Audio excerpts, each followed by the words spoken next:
하나님 말씀 보겠습니다. 하나님 말씀은 마태복음 13장 18절에서 23절 말씀과 로마서 14장 17절에서 19절 말씀입니다. 우리 함께 마태복음 13장 18절에서 23절 말씀 먼저 함께 합독하겠습니다. 그런즉 씨 뿌리는 비유를 들어라. 아무나 전국 말씀을 듣고 깨닫지 못할 때에는 악한 자가 와서 그 마음에 뿌려진 것을 빼앗나니 이는 곧 길가에 뿌려진 자요. 돌밭에 뿌려졌다는 것은 말씀을 듣고 즉시 기쁨으로 받되 그 속에 뿌리가 없어 잠시 견디다가 말씀으로 말미암아 환난이나 박해가 일어날 때에는 곧 넘어지는 자요. 가시떨기에 뿌려졌다는 것은 말씀을 들으나 세상의 염려와 재물의 유혹에 말씀이 막혀 결실하지 못하는 자요. 좋은 땅에 뿌려졌다는 것은 말씀을 듣고 깨닫는 자니 결실하여 모든 것은 100배, 어떤 것은 60배, 어떤 것은 30배가 되느니라 하시더라. 아멘. 로마서 14장 17절에서 19절 말씀입니다. 함께 합독하겠습니다. 하나님의 나라는 먹는 것과 마시는 것이 아니요 오직 성령 안에서 있는 의와 평강과 희락이라. 이로써 그리스도를 섬기는 자는 하나님을 기쁘시게 하며 사람에게도 칭찬을 받느니라. 그러므로 우리가 화평의 일과 서로 덕을 세우는 일을 힘쓰나니. 아멘. 예수님은 가는 곳곳마다 천국 복음을 전하셨습니다. 즉 하나님의 나라를 가르치기 원하셨습니다. 계속해서 예수님은 천국 복음을 전하면서 하나님의 나라를 보여주기를 원하셨습니다.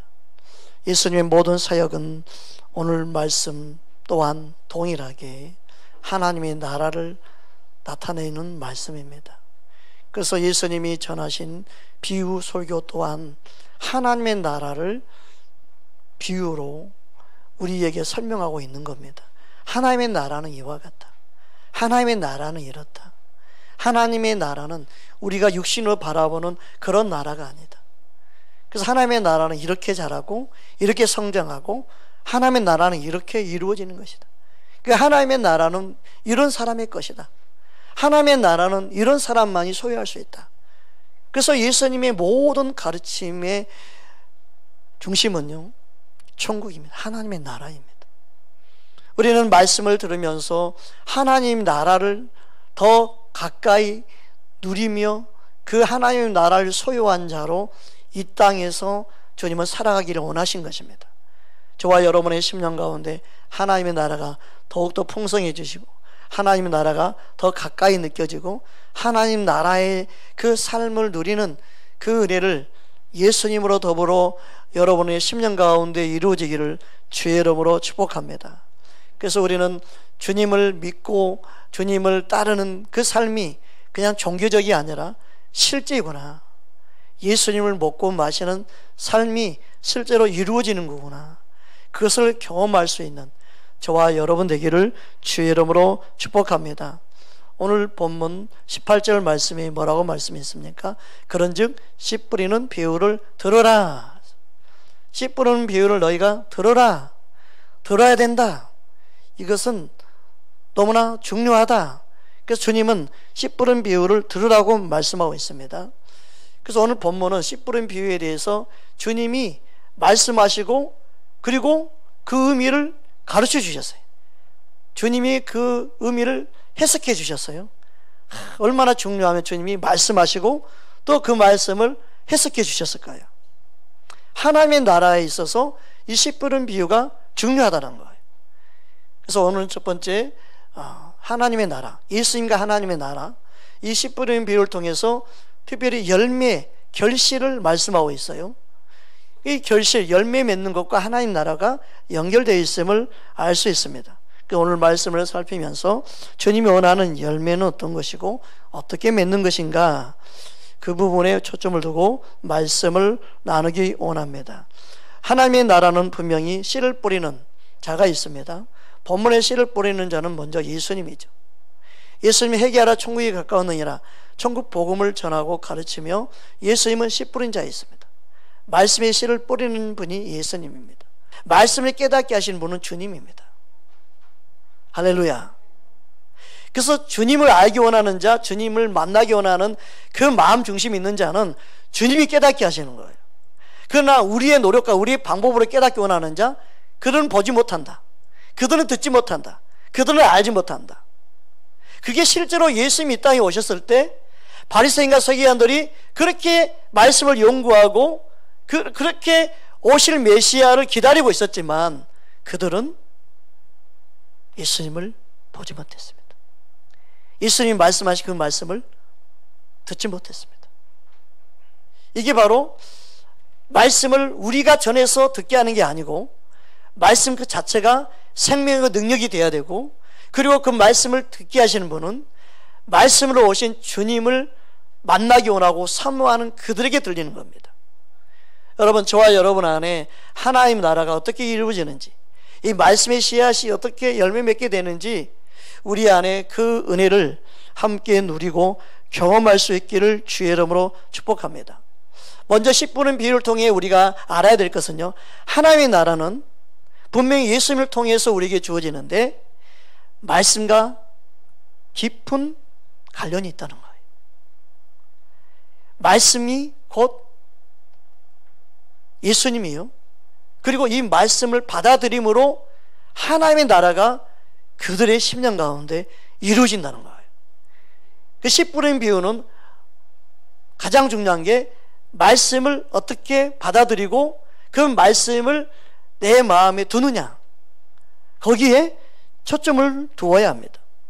여러분, 하나님 말씀이 여러분 우리 안에 어떻게 반응해야 되는지, 성경에서는 데살로니가 전서에 보면 데살로니가 성도들이 하나님의 말씀으로 받았어요. 참 그럴 수 있는 환경과 그런 분위기와 그런 믿음이 있다는 것은 참 중요한 것 같아요. 우리 함께 데살로니가 전서 2장 13절 함께 합독하겠습니다.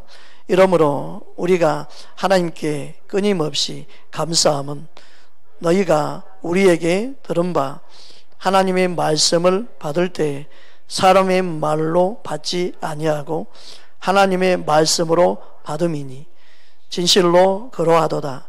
이 말씀이 또한 너희 믿는 자 가운데서 역사하느니라. 아멘. 그래서 하나님의 말씀으로 들을 수 있고 하나님 말씀으로 믿어질 수 있다는 것이 여러분 복인 줄 믿습니다. 여러분, 예수님의 말씀을 전하는데도 그들이 말씀이 들리지 않았는데, 사람이 사람의 방법으로 말씀을 듣게 한다고 그게 들리겠습니까? 그 자체가 교만입니다. 그러니까 인간적으로 잘 감미해서 설교하는 게 당연시하게 만들어버렸습니다. 그러면 예수님이 그런 능력이 없어서 그들이 예수님이 말씀하는 설교를 못 들었습니까? 그게 아니단 말이에요. 그게 인본이고 그게 사람의 생각으로 적용시키는 거죠. 하나님 말씀은 어떻게 식당에 먹는, 육신을 먹는 음식과 비교해야 돼요? 하나님의 말씀은요, 그렇게 비교하는 그 자체가 잘못된 거예요. 저도 그렇게 생각하고 그렇게 많이 연구하고 주님 말씀을 그렇게 잘 먹일 수 있는 식당 밥처럼 잘 맛있게 지어서 먹일 수 있는 그런 목회가 되기 원합니다. 얼마나 기도한지 몰라요. 그런데 주님이 주신 말씀은, 하나님 말씀은 순전한 떡이다, 누룩 없는 떡이다,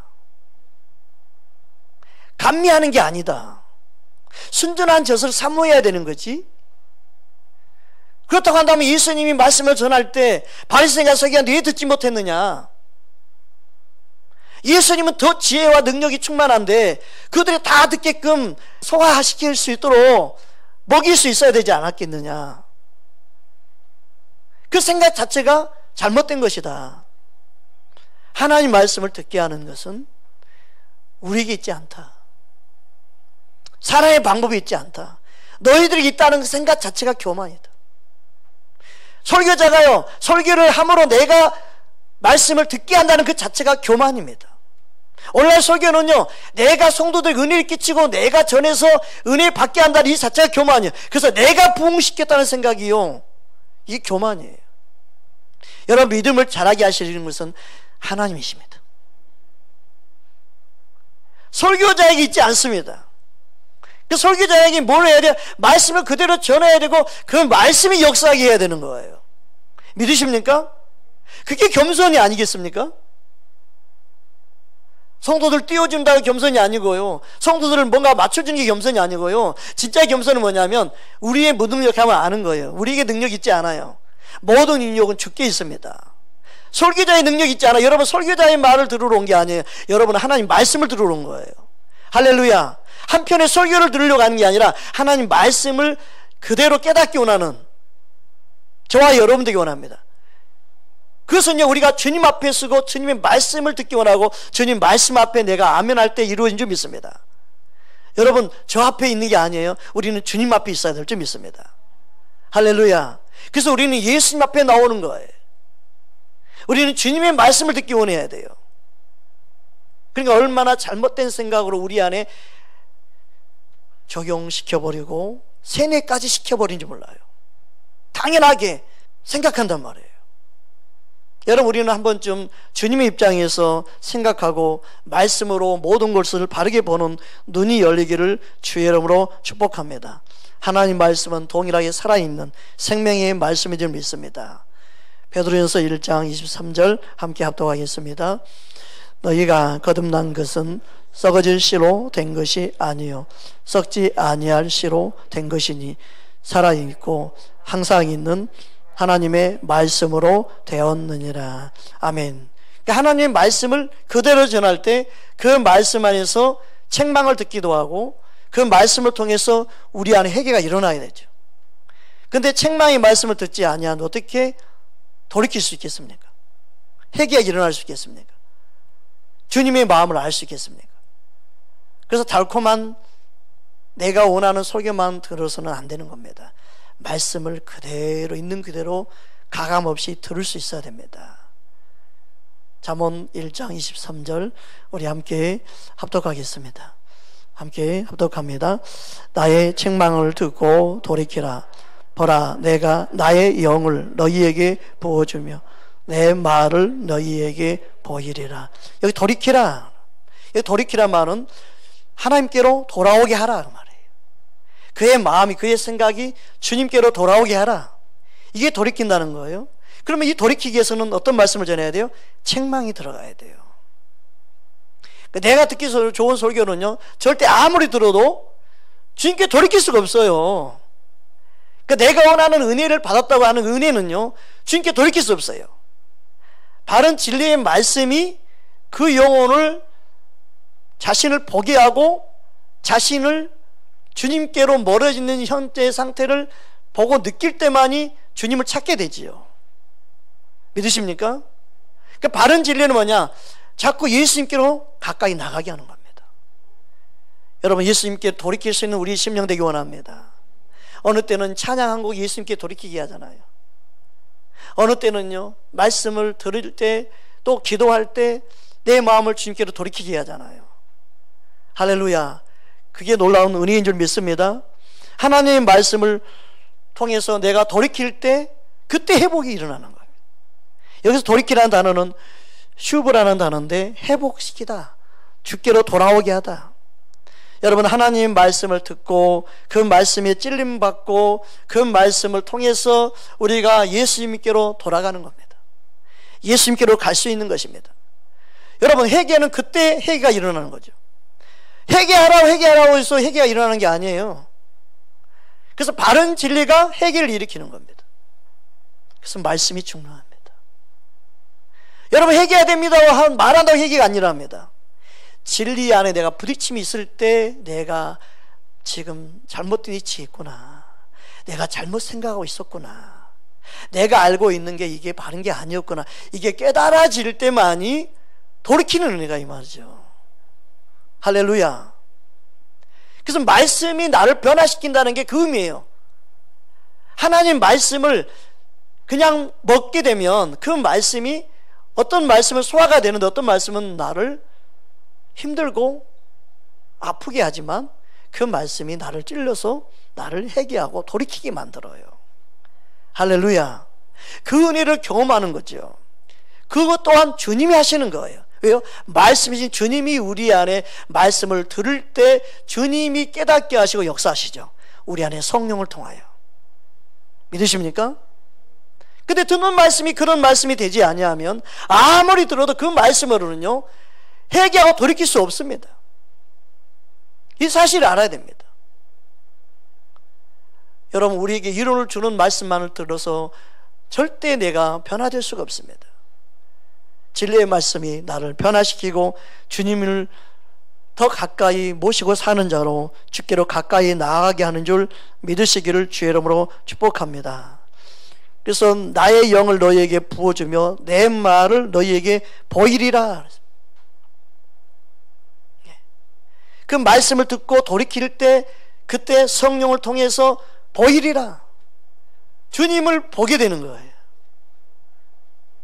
눈을 열어서 보게 되는 거예요. 눈을 열어서 주님을 볼 수 있도록 역사하시는 거예요. 할렐루야. 이게 은혜이죠. 주님은 우리와 만나기 원하십니다. 돌이키기 원하십니다. 그래서 하나님의 말씀이 중요하다. 하나님 나라에 있어서 하나님 말씀이 너무너무 중요하다. 그 말씀이 희석되고 말씀이 변질되는 것이 가장 무서운 겁니다. 그게 가장 위험한 것입니다. 그 원수 마귀는요 사람의 생각으로 말씀을 희석시키고 변질시켜 가고 있는데도 몰라요. 사람만 많이 모이면 그게 목회 성공을 할 생각하는 현실이 안타까운 겁니다. 진짜 중요한 것은요 말씀이 변질되는 것을 막아야 되고 더 이상 변질되면 안 됩니다. 말씀이 바른 말씀만이 영혼들을 바르게 세울 수 있기 때문에 그렇습니다. 이거 너무너무 중요합니다. 우리는 하나님 말씀을 바르게 전하고 가르치기 위해서 진리를 수호하기 위해서 교회가 있는 거예요. 다음 세대를 세우는 것은요 진리 회복이 일어나야만이 다음 세대를 바르게 세울 수 있습니다. 저와 여러분 안에 주님의 말씀을 기억하기를 주의 이름으로 축복합니다. 요한복음 8장 47절입니다. 함께 합독합니다. 하나님께 속한 자는 하나님의 말씀을 듣나니 너희가 듣지 아니함은 하나님께 속하지 아니하였음이로다. 요한일서 4장 5절입니다. 함께 합독하겠습니다. 그들은 세상에 속한 거로 세상에 속한 말을 하며 세상이 그들의 말을 듣느니라. 여러분, 우리는 하나님께 속하였다면요 하나님 말씀을 듣습니다. 하나님 말씀을 듣지 아니하는 것은요 그의 마음이 세상이 이미 빼앗겼기 때문에 그렇죠. 듣고자 하는 마음이 없는 거예요. 듣고자 하는 마음이 없으니 들을 귀도 당연히 열려지지 않죠. 하나님이 들을 마음이 없는데 듣게끔 그의 귀를 열어주겠습니까? 그 듣지 못하는 거예요. 듣고자 하는 마음이 없으면 들을 귀도 들을 눈도 열리지 않습니다. 하나님이 그들에게는 그들에게 그 은혜를 부어주지 않습니다. 듣고자 하는 마음 있는 자에게 하나님이 듣고자 할 수 있는 은혜를 부어주셔서 들을 수 있는 길을 열어주시고 듣고자 하는 그 마음이 있은 그들에게 예수님을 볼 수 있는 눈을 열어주시는 걸 여러분 믿으시기 바랍니다. 그러니까 요한일서 4장 6절에도 다음과 같이 말씀합니다. 함께 합독합니다.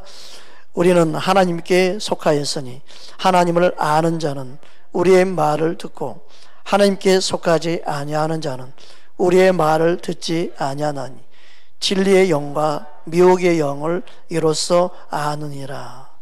하나님을 아는 자는 우리의 말을 듣는다. 당당하게 말해요. 사도들이 그렇게 말을 하고 있어요. 왜 이렇게 말할 수 있을까요? 사도들도 동일하게 예수님이 말씀하신 말씀을 가르치고 전하기 때문에 당당히 말하는 거예요. 오늘날 설교자는 이렇게 말하면 안 돼요. 우리 솔직해져야 됩니다. 정말 솔직해져야 됩니다. 영혼들을 사랑한다면 그냥 죽이 되든 밥이 되든 하나님 말씀만을 전하려고 해야 됩니다. 그래야만 소망이 있습니다. 아무리 유창한 설교, 아무리 좋은 설교, 아무리 사람을 설득력을 가지고 설교를 해도 거기는 하나님의 능력이 나타나지 않습니다. 그런 설교 아무리 천날 백날 들어도 그 말씀으로 사람이 변화될 수 없습니다. 살리는 영은 오직 주께 있습니다. 오직 주님의 말씀을 그대로 우리는 겸손하게 통로되어져서 전달자만 되어야 합니다. 그러기만이 하나님이 일하시게 하고 주님이 역사하게 하는 방법입니다. 할렐루야. 우리는 그것을 추구하는 교회입니다. 우리는 그래서 진리 가운데 인도하는 그냥 교회, 예수님끼리 인도하는 그런 통로가 되기를 원합니다. 그래서 주님이 행하시고 주님이 일하시고 주님이 그의 믿음을 자라게 하시고 주님이 그 안에 역사하게 하는 저와 여러분 되기를 주의 이름으로 축복합니다. 왜냐하면 예수님이 친히 말씀이 육신이 되어 우리 가운데 임하셨기 때문에 그렇습니다. 요한복음 1장 14절 우리 함께 합독하겠습니다. 말씀이 육신이 되어 우리 가운데 거하심에 우리가 그의 영광을 보니 아버지의 독생자의 영광이요 은혜와 진리가 충만하더라. 이처럼 예수님은 하나님이십니다. 예수님은 하나님의 독생자의 영광이십니다. 예수님만이 은혜와 진리가 충만하신 분입니다. 유일한 진리이시고 유일한 은혜의 통로입니다. 예수님을 알기 원한다면 예수님의 말씀을 그대로 먹고 마시는 자가 되어야 될 줄 믿습니다. 예수님은 친히 우리에게 말씀하실 때 하나님 말씀을 먹어야 산다. 너희는 하나님 말씀을 먹고 사는 자이다. 마태복음 4장 4절 우리 함께 합독하겠습니다. 함께 마태복음 4장 4절입니다. 예수께서 대답하여 이르시되 기록되었으되 사람이 떡으로만 살 것이 아니요 하나님의 입으로부터 나오는 모든 말씀으로 살 것이라 하였느니라 하시니. 여러분, 우리는 하나님 말씀으로 사는 자예요. 하나님 말씀으로 먹고 마시며 살도록 주님이 우리를 그렇게 지으셨어요. 그런데 그 말씀을 먹지 못하여서 말씀이신 주님이 우리에게 오신 거예요. 주님이 우리에게 나타나신 거예요. 그것은 예수님이 구약에 약속하신 모든 언약의 성취시죠. 예수님을 통해 우리는 먹고 마시기를 원하시는 걸 여러분 믿으시기 바랍니다. 그렇다면 주님께서 오늘 말씀하신 네 가지 밭이 있는데 사람의 마음의 상태임을 우리는 알고 있습니다. 그럼 첫 번째 길갓밭이죠. 길갓밭이 어떤 밭인가?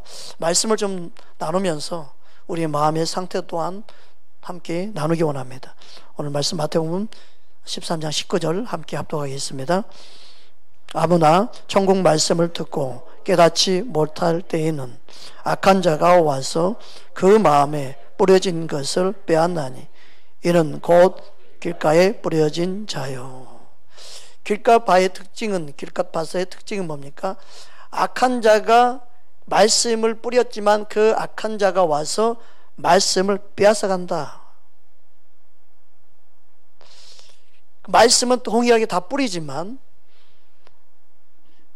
길갓밭은 악한 자가 와서 마귀가 와서 말씀을 빼앗아 간다. 즉 말씀이 들리지 않는 거예요. 말씀 자체가 듣지 못하는 거예요. 말씀을 깨닫는 그 상태가 될 수가 없는 그런 마음이라는 거예요. 마음이 즉 누구에게 노출되어 있어요? 길갓밭은요 항상 마음이 사탄에게 노출되어 있는 거예요. 그 말씀이 보여요. 그냥 말씀이 그냥 따로 노는 거죠. 항상 사탄에게 노출되어 있는 마음 상태. 그래서 마음이 완고하죠. 결과적으로 말씀을 항상 마귀에 빼앗기기 때문에 천국의 기쁨을 절대 맛볼 수 없죠. 여러분, 말씀을 빼앗긴 상태는요 절대 천국을 맛볼 수 없습니다. 은혜를 받을 수가 없어요. 항상 세상에 찌들어 살고 세상의 방법으로 살고 세상의 방법으로 믿음 생활도 하려고 그러겠죠. 그래서 진짜 주님을 믿는 기쁨과 만족을 못 누려요. 믿는다는 이름이 있잖아. 생명이 있는 것 같더나 죽은 자이죠. 말씀이 없으니까. 두 번째는 돌밭이죠. 돌짝밭이죠. 20절 21절 함께 합독하겠습니다. 돌밭에 뿌려졌다는 것은 말씀을 듣고 즉시 기쁨으로 받되 그 속에 뿌리가 없어 잠시 견디다가 말씀으로 말미암아 환난이나 박해가 일어날 때에 곧 넘어지는 자요. 말씀을 분명히 듣고 그랬어요. 듣고 즉시 기쁨으로 받되, 문제는 뭐예요? 뿌리를 내리지 못한 거예요. 코로나19 때문에 이런 성도가 참 많을 거예요. 뿌리가 없는 성도. 뿌리가 없는 나무는 흔들리죠. 바람만 좀 불어도 해도 태풍이 오거나 하면 다 뿌리째 뽑혀 나가잖아요. 뿌리가 없다. 마음을 두지 못한 거죠. 정한 마음이 없는 상태. 말씀이 뿌리를 내리지 못함으로 환난이 핍박이 오면 의심이 생기고, 그래서 흔들리고 요동하는 거예요. 진리의 말씀이 서지 않는 상태에서 믿음 생활하게 되면 이 모습이 됩니다. 확신이 없는 거예요. 분명하게 깨닫는 말씀이 없으면요, 머리로 아는 말씀은 많은데 믿어지지 않으면 뿌리 내리지 못한 상태예요. 여러분, 내가 믿어지는 말씀이 뿌리예요. 내 안에 말씀이 확신이 내 안에 있어야 돼. 죽었다 깨어나도 이건 진리라고 내 안에 뿌리 내리져 있어야 되는데, 아직도 뭐가 진리인지 이 사람 말을 들으면 이게 옳은 거고 저 사람 말 들으면 들은 거고, 그런 부분들이 없어져야 되죠. 점점점. 명확하게 뿌리를 내리고 있어야만이 흔들림이 없어요. 이런 상태에 있는 사람들이 다 이단에 넘어가요. 이런 상태에 있는 사람들이 사람 말에 흔들려 버려요. 문제가 있고 어려움이 있으면 있음을 떠나는 거예요. 여러분, 말씀에 뿌리 내리는 게 그만큼 중요하다는 거예요. 바른 진리를 알고 있는 게 너무너무 중요하다는 거예요. 여러분, 말씀에 뿌리를 내릴 수 있는 저와 여러분들이 원합니다. 그래서 한 쌍을 보내, 뭔가 체험을 했는데 다 이거 중요해요. 그러나 더더욱 중요한 게요, 말씀에 뿌리를 내리는 거예요. 경험한 사람 많아요. 체험한 사람 많아요. 근데 말씀에 뿌리가 없으면 결국 뭐예요? 입만 무성한 거예요. 뭔가 살아있는 것 같아요. 은혜가 풍성한 것 같아요. 근데 말씀과 뿌리가 없으면 결국 흔들리고 뽑히는 거예요. 그래서 주님이 가장 중요한 걸 가르치고 있는 거예요. 말씀에 뿌리 내리는 게 중요하다. 할렐루야. 그러니까 원수 마귀 공격하는 건 뭐예요? 말씀을 듣지 못하게 하고, 말씀을 깨닫지 못하게 하고. 두 번째는 원수 마귀가요, 말씀을 듣긴 듣는데 뿌리를 못 내리게 만들어요. 우리 믿음사에 뿌리를 못 내리면, 말씀이 뿌리를 못 내리면요, 반드시 흔들립니다. 그러나 말씀이 뿌리를 내린 사람은요, 뿌리를 내린 만큼 흔들리지 않습니다. 할렐루야. 그 주님은 돌짝밭을 통해서 말씀이 뿌리를 내려야 됨을 중요함을 가르치는 거죠. 사람들 마음의 상태가 뿌리를 못 내는 사람이 많다는 거예요. 저와 여러분 안에 말씀이 뿌리를 내리기 위해서 기도할 수 있기를 주님 축복합니다. 세 번째는 뭐예요? 가시떨기밭이죠. 22절 우리 함께 합독하겠습니다. 가시떨기에 뿌려졌다는 것은 말씀을 들으나 세상의 염려와 재물의 유혹에 말씀이 막혀 결실하지 못하는 자요. 가시떨기에 뿌려졌다는 것은요, 말씀을 듣고 그가 반응해야 되는데 말씀을 듣고 잘하기도 하고 반응도 하는데 더욱 잘하지 못하고 뭔가 막혀있다. 그 원인이 뭐냐? 마음이 세상과 주님과 나누어져 있는 상태예요. 마음이 세상에 있는 사람의 특징이 뭐냐면요, 이 세상의 유혹에 쉽게 넘어가 버려요. 예수를 믿긴 믿는데 세상 이것도 내가 소유하기 원하고 내가 이것도 가져야 되는 거예요. 이걸 못 내려놓는 거예요. 못 내려놓는 그것 때문에, 내가 예수님보다 더 사랑하는 그것 때문에 항상 막힘이 되는 거죠. 그게 돈이면 돈, 재물이면 재물, 명예면 명예. 그게 딱 막혀가지고 더 이상 믿음의 돌파가 안 일어나고 더 이상 주님이 원하는 믿음의 분량까지 자라지 못하고 항상 거기만 딱 가면 더 이상 넘어져 버리는, 막혀버리는 그런 상태. 세상의 염려, 재물의 유혹에 말씀이 막혔다는 거예요. 그래서 결실할 상태로 자라지 못하는 거예요. 여러분, 하나님 말씀을 듣고 우리가 뿌리를 내리고 믿음이 자라는 것 같지만 환경에 영향을 받고 환경을 탓하고 환경 때문이라고 말하면 안 돼요. 내가 세상과 뭔가 비교하고 세상에 맞춰서 뭔가를 하려고 하면 항상 거기에 시험이 옵니다. 여러분, 우리는 세상까지 강함 없이 내려버리고 주님을 선택할 수 있는 믿음을 갖기를 주님을 축복합니다. 여러분, 세상과 비교하지 마십시오. 그것은요, 사람을 변질시킨 겁니다. 우리 믿음을 변질시킨 겁니다. 여러분, 우리의 믿음이 주님 한 분으로 만족하며 산다는 것이 가장 큰 은혜요 축복인 줄 믿습니다. 할렐루야. 세상에 아무리 잘 나가도 교회 오면 초신자로 배워야죠. 헌금 많이 하면 그냥 직분 주고 헌금 많이 하면 그냥 장모 세우고, 이게 말이 안 되는 거죠. 안 그렇습니까? 진짜 그가 겸손해서 주님을 알기 원할 때 말씀을 깨닫고 알아지는 거지요. 주님이 필요한 자에게 주님 임하신 줄 믿습니다. 우리 모두 다 겸손히 주님의 은혜를 구하는 그런 심령 되기를 주의 이름으로 축복합니다. 좋은 밭에 떨어졌다는 의미는 무엇입니까? 23절 함께 보겠습니다. 좋은 땅에 뿌려졌다는 것은 말씀을 듣고 깨닫는 자니 결실하여 어떤 것은 100배, 어떤 것은 60배, 어떤 것은 30배가 되는 30배가 되느니라 하시더라. 말씀을 듣고 깨닫는 자니, 이런 말씀을 듣고 깨닫게 된다. 그것은요, 그의 삶 속에 예수님의 은혜와 사랑을 깨닫게 된다는 거예요. 주님의 마음을 깨닫게 되는 거예요. 그러면 보십시오. 열매는요, 사람들이 착각하는데 열매는 내가 맺는 것인가요? 아니에요. 깨닫는 만큼 주님이 내 안에서 역사하는 거예요. 말씀이 생명으로 내 안에 역사하는 거예요. 주님의 그 말씀이 내 안에 살아서 숨쉬는 거예요. 깨닫는 그 말씀이 생명으로 내 안에 나타나는 거예요. 그게 열매예요. 깨닫는 만큼 주님이 내 안에 열매 맺게 하는 거죠. 내가 열매 맺는 게 아니에요. 열매 맺는다고 생각하고 내가 열매 맺는다고 내 열심을 가지고 들어가려고 그래요? 내 열심이 아니에요. 깨달을 때 주님이 내 안에 나타나시고 주님이 내 안에 드러나는 게 열매예요. 할렐루야. 그게 다릅니다.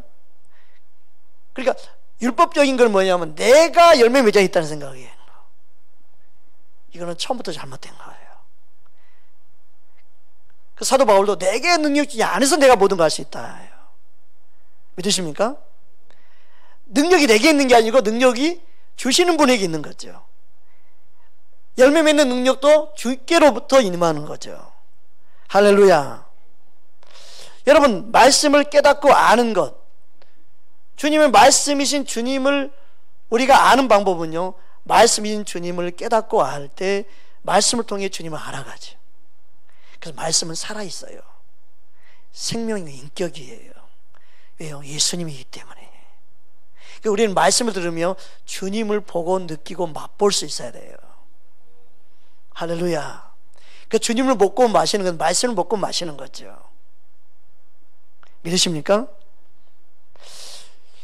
그럼 마태가 이사야의 말씀을 인용하면서 누구는 보고 누구는 못 보고, 누구는 듣고 누구는 못 듣고,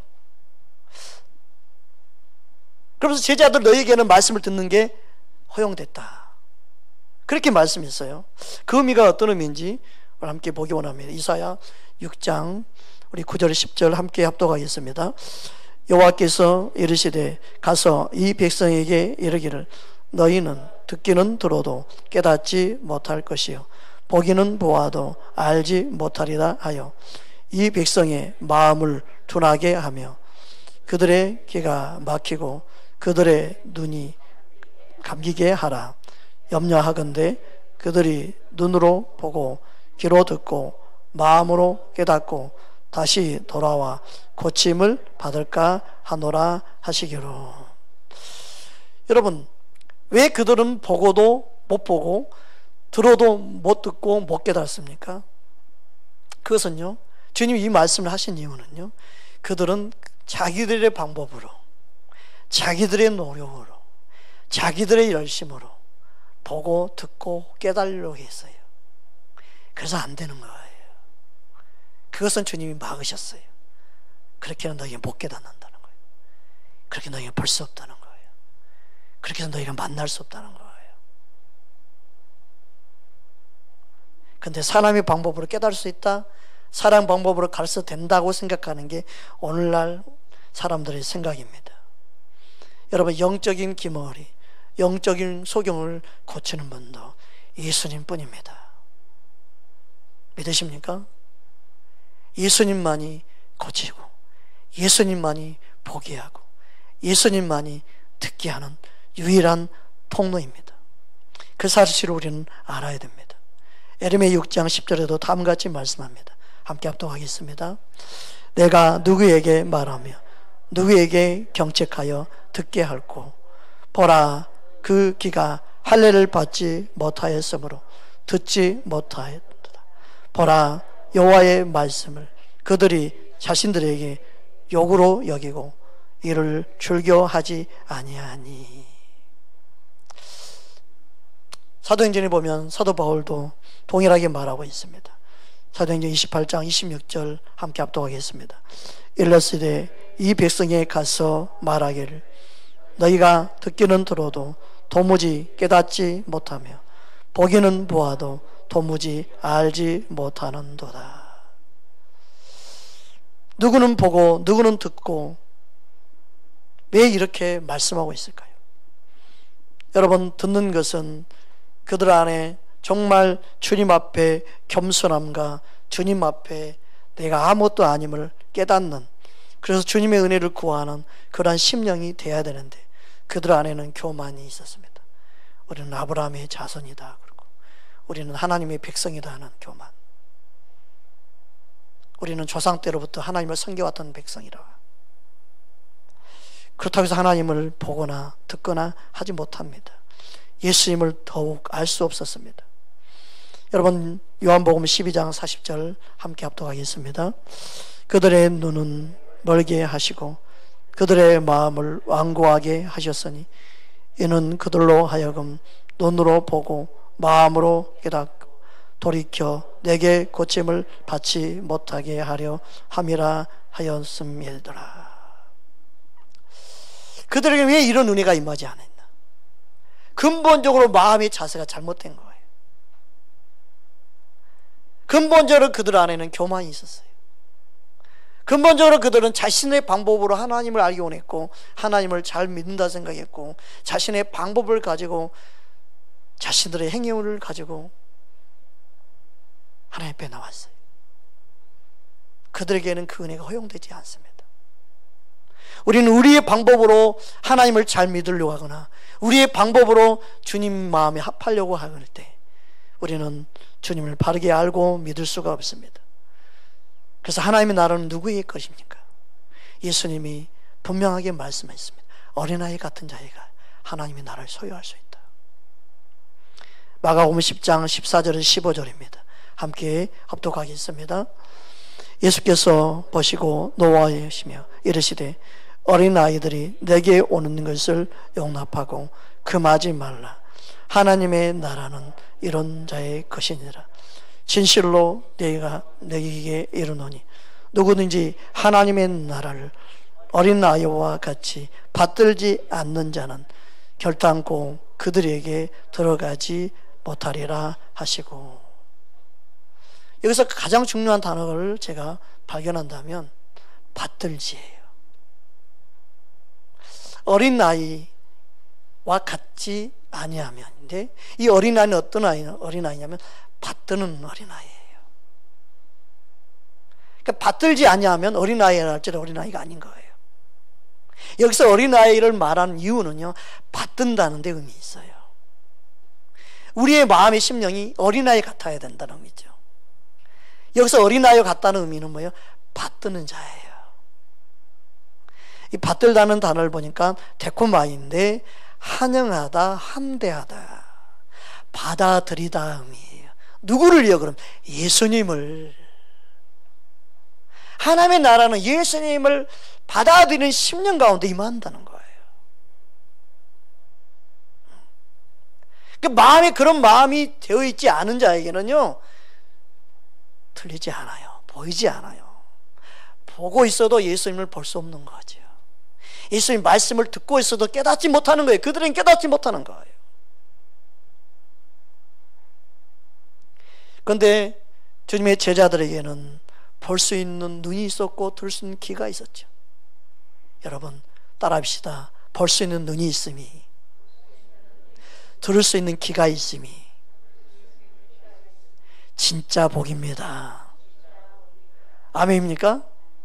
제자들에게 주님이 그걸 말씀했어요. 너희들은 복이 있다. 그러나 저들에게는 허용하지 않았다. 저들은 듣지 못하고 보지 못하고 예수님을 알아보지 못했으니까, 구원자이신 예수님을. 오늘 본문 말씀 위에 가면 13장 16절 17절을 보겠습니다. 함께 합독하겠습니다. 그러나 너희 눈은 봄으로 너희 귀는 들음으로 복이 있도다. 내가 진실로 너희에게 이르노니 많은 선지자와 의인들이 너희가 보는 것들을 보고자 하여도 보지 못하였고 너희가 듣는 것을 듣고자 하여도 듣지 못하였느니라. 구약의 많은 선지자들은 예수님을 보기 원했어요. 그러나 그들은 보지 못하고 다 죽었지요. 예수님 오시기 전에 다 죽었으니까. 그걸 말씀하는 거예요. 그러나 너희는 그 하나님이 보여주기 원하고 하나님이 약속하셨던 그 예수님, 영광이 그 하나님이 너희 눈앞에 지금 있지 않느냐, 너희가 지금 보고 있지 않느냐예요. 이게 복이라는 거예요. 여러분 말씀을 들음으로 믿음의 눈으로 주님을 볼 수 있는 게 여러분 복인 줄 믿습니다. 여러분 그 은혜가 우리에게 임한다는 것은요, 내가 어린아이처럼 예수님을 환영하고 받아들일 수 있는 심령이 임할 때 이루어지는 거예요. 할렐루야. 자꾸 지식적으로 뭔가 아는 것이 하나님 말씀을 아는 걸로 생각한 이 생각을 내려놔야 됩니다.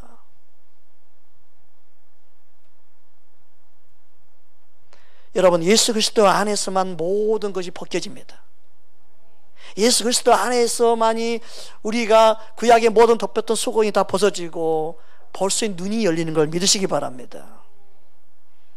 그래서 고린도후서 3장 14절에 다음과 같이 말씀합니다. 함께 합독합니다.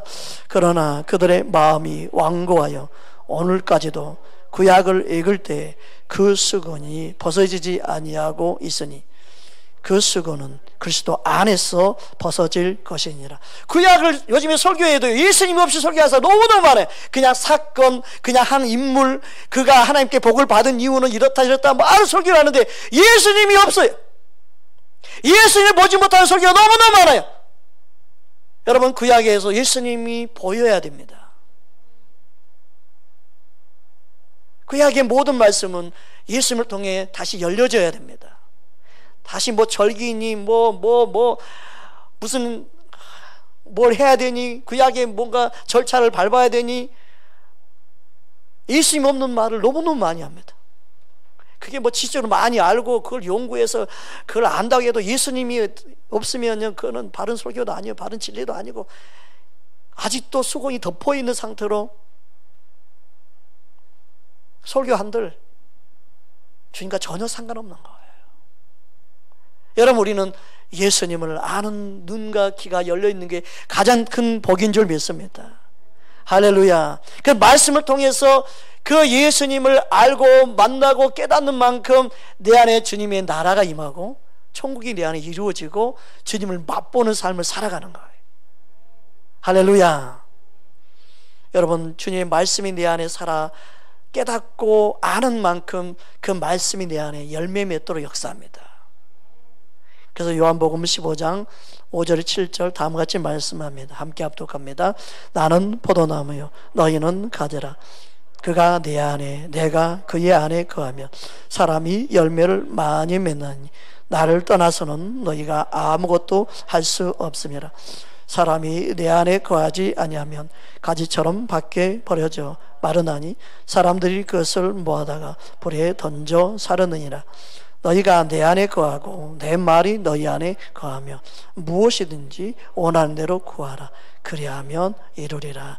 말씀이 그 안에 들어가면 무엇을 구하겠습니까? 말씀을 구할 수밖에 없죠. 말씀이 들어가 있으면 뭘 구하겠습니까? 말씀이신 주님을 구할 수밖에 없어요.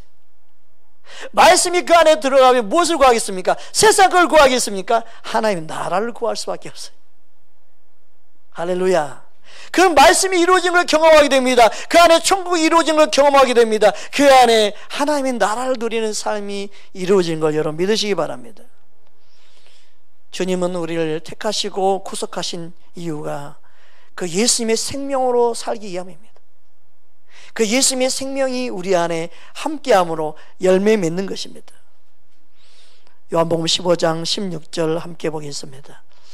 너희가 나를 택한 것이 아니요 내가 너희를 택하여 세웠나니 이런 너희로 가서 열매를 맺게 하고 또 너희 열매가 항상 있게 하여 내 이름으로 아버지께 무엇을 구하든지 다 받게 하려 함이라. 열매가 항상 있게 하여. 여러분, 사람의 생각으로 열매가 항상 어떻게 있어요? 이 말은 뭐예요? 예수님이 그냥 내 안에 사시는 걸 말하는 거예요. 예수님의 생명, 예수님의 인격, 예수님의 사랑이 내 안에 머물러 있는 것이죠. 그분이 내 안에 머물러 있으므로 주님의 아름다움이 내 안에 흘러나오는 게 열매예요. 믿으십니까? 주님의 생명이 내 안에 있음이 열매예요. 열매 맺는 것은요, 열매 맺는 주체는 내게 아니에요. 열매 맺는 주체는 예수님입니다. 그분의 생명이 내 안에 있으므로 열매로 나타나는 거예요. 할렐루야. 항상 열매가 있다는 것은요, 내 안에 예수님이 사시는 거예요. 여러분, 예수님과 함께 할 때 하나님의 나라를 맛보게 되고 그 하나님의 나라의 열매를 맺는 겁니다. 주님의 아름다움을 나타내는 것입니다. 주님은 그 열매를 맺을 때 영광 받으십니다. 너가 예수님을 닮았구나.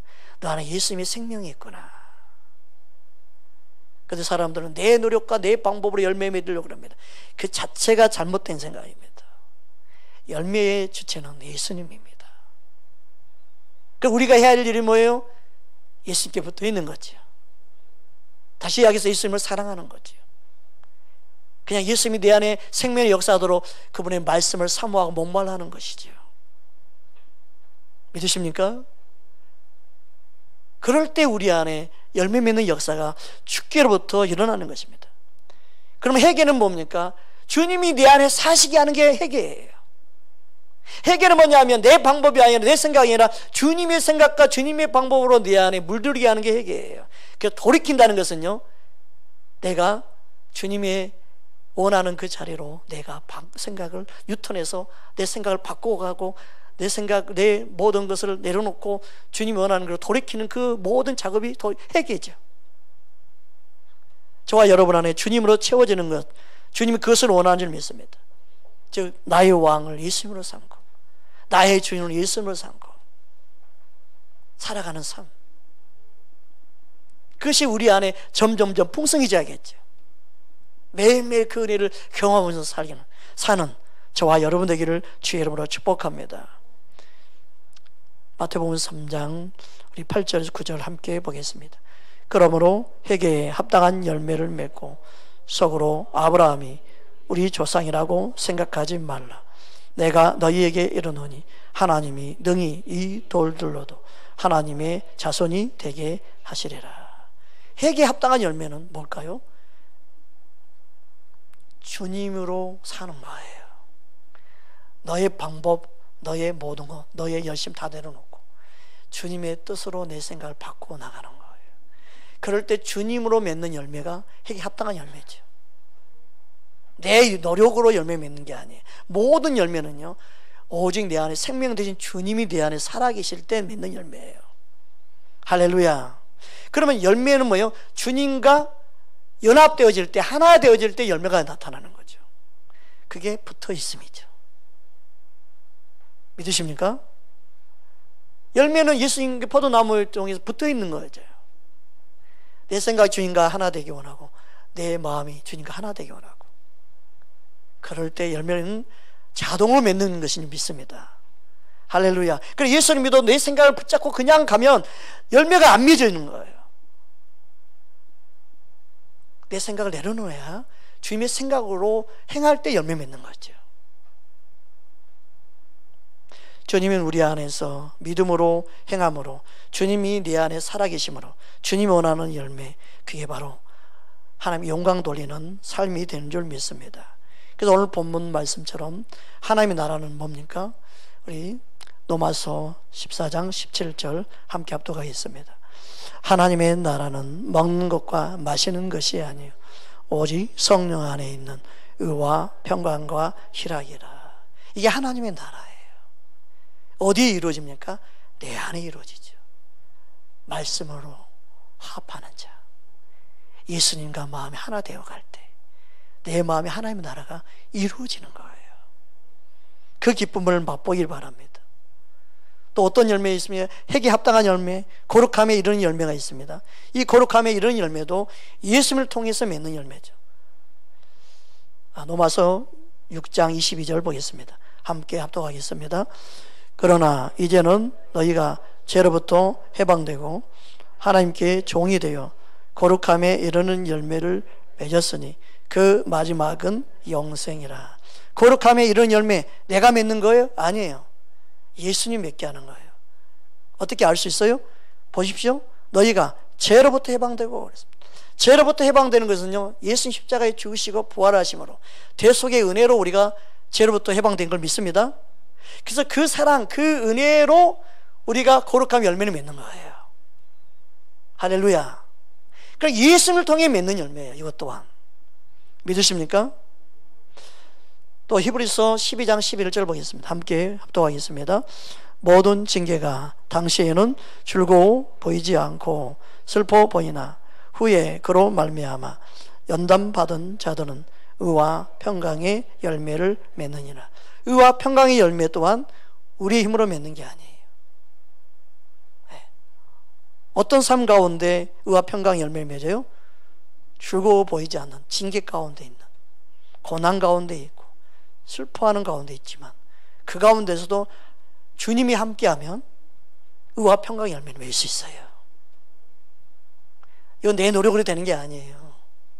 내 힘으로 되는 게 아니에요. 주님이 내 안에 생명으로 함께할 때 맺는 열매예요. 믿으십니까? 우리가 아무리 고난이 있고 아무리 어려움이 있어도요, 내 안에 주님의 나라, 주님의 생명이 있다면 거기에 맺는 열매가 하나님 원하는 열매예요. 할렐루야. 성령의 열매도 마찬가지죠. 모든 열매가 주님이 내 안에 계심으로 맺는 열매예요. 할렐루야. 그래서 주님은 그 열매를 맺는 그러한 삶을 살기 원하셔서 계속해서 주님은 천국 복음을 전하신 겁니다. 하나님의 나라를 전하신 것입니다. 그 하나님의 나라가 너희 안에 있느니라. 저와 여러분 안에 하나님의 나라를 두시기 원하는 거예요. 이 땅에 우리가 사는 삶이 주님으로 채워지고 그 주님으로 인한 하나님의 나라가 우리 안에 풍성히 이루어짐으로 이 땅이 아무리 어렵게 힘들어도 그 가운데 의와 평강의 열매를 맺고 하나님의 나라를 이루는 하나님의 사람으로 살아가기 원하시는 그 가르침을 우리에게 주시기 원하는 걸 여러분 믿으시기 바랍니다. 또 빛의 열매 있습니다. 에베소 5장 8절 9절 우리 함께 합독하겠습니다. 너희가 전에는 어둠이더니 이제는 주 안에서 빛이라. 빛의 자녀들처럼 행하라. 빛의 열매는 모든 착함과 의로움과 진실함에 있느니라. 이 빛의 열매는 뭐예요? 빛이신 주님과 연합이 될 때 이루어지는 거죠. 그래서 주 안에서 빛이라고 그랬지 주 밖에서 빛이 되는 수가 없어요. 빛의 열매는 주님 안에 있을 때 맺는 열매예요. 그 모든 열매는요, 예수님입니다. 내 안에 주님을 환영하고 모셔드리며 받들어드리는 그 안에 주님의 생명이 자라고 그 생명이 자람으로 하나님의 나라가 어떠한 나라인지 누리게 되고 맛보게 되고 경험하게 되며 그것을 우리 삶 속에 나타내므로 열매 맺는 삶이 드러나는 것입니다. 그 말씀의 씨앗이 우리 안에 들어오므로 그 하나님의 나라가 이루어지는 거예요.